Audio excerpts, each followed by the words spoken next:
চট্টগ্রাম বিশ্ববিদ্যালয় এলাকায় শিক্ষার্থী ও স্থানীয়দের মধ্যে ফের উত্তেজনা ছড়িয়ে পড়েছে। ৩০ আগস্ট মধ্যরাতের ঘটনাকে কেন্দ্র করে আজ দুপুরে শিক্ষার্থী ও স্থানীয়দের মধ্যে রক্তক্ষয়ী সংঘর্ষে প্রক্টর সহ অন্তত ৩০ জন আহত হয়েছেন। ৩১ আগস্ট দুপুরের দিকে বিশ্ববিদ্যালয়ের ২ নম্বর গেট সংলগ্ন লন্ডনী বিল্ডিং এলাকার কাছে সংঘর্ষের এই ঘটনা ঘটে।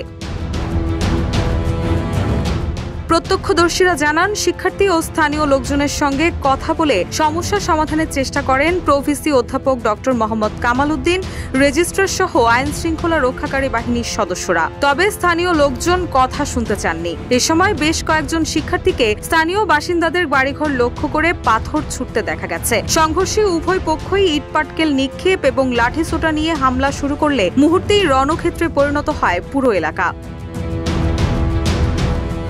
এদিকে হামলায় প্রভিসি অসুস্থ হয়ে পড়লে তাকে উদ্ধার করে বিশ্ববিদ্যালয়ের নিরাপত্তা বাহিনী। এছাড়াও রক্তাক্ত অবস্থায় অনেক শিক্ষার্থীকে উদ্ধার করা হয়েছে। আহত হয়েছেন প্রক্টর মোহাম্মদ তানভীর হায়দার আরিফও। এরই মধ্যে আহতদের উদ্ধার করে হাসপাতালে পাঠানো হয়েছে।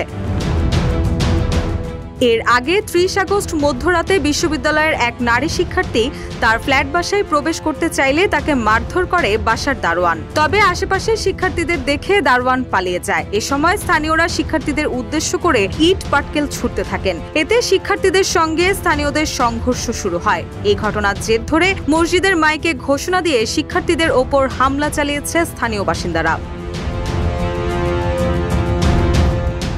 আনুমানিক রাত সোয়া ১২টার দিকে বিশ্ববিদ্যালয়ের ২ নং গেট সংলগ্ন এলাকায় এই হামলার ঘটনা ঘটে। শুধু তাই নয়, ঘটনাস্থলে উপস্থিত থাকা বহু শিক্ষার্থীকে কুপিয়ে মারাত্মক জখম করার অভিযোগও উঠেছে। এই ঘটনার পর আজ সকাল থেকেই পুরো ক্যাম্পাসে থমথমে পরিস্থিতি বিরাজ করছে। এদিকে আহতদের কথা বিবেচনা করে আজকের সব পরীক্ষা স্থগিত করার ঘোষণা দিয়েছে বিশ্ববিদ্যালয় প্রশাসন এবং পরিস্থিতি নিয়ন্ত্রণে আনতে সেনাবাহিনীও মোতায়েন করা হয়েছে। রুশা সুর, নিউজ ডেস্ক, ইত্তেফাক।